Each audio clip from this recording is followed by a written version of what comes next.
In a narration found in Sahih Muslim, number 2864, the Holy Prophet Muhammad, peace and blessings be upon him, warned that on Judgment Day the sun will be brought within 2 miles of the creation. This will cause people to sweat according to the deeds they performed during their lives on earth. Some people's sweat will reach up to their ankles, some their knees, and for others it will reach their mouths. One only needs to ponder over the times they were subjected to intense summer weather, and how the heat affected their attitude and behavior, in order to appreciate how difficult the situation on Judgment Day will be when the sun is brought so close to them.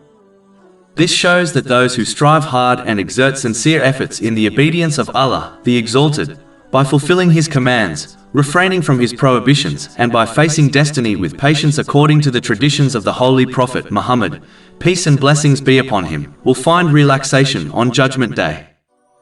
But those who were lazy, relaxed, and misused the blessings they were granted during their lives on earth will be subjected to great stress on Judgment Day.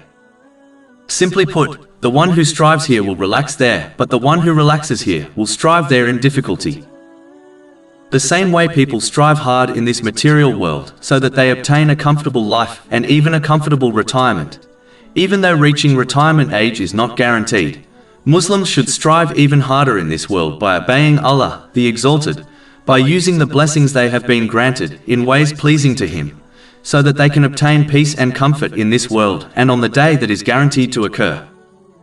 It is a sign of great ignorance to strive for a day one may never reach, namely, the day of retirement, and not strive for a day they are guaranteed to reach and experience, namely, Judgment Day.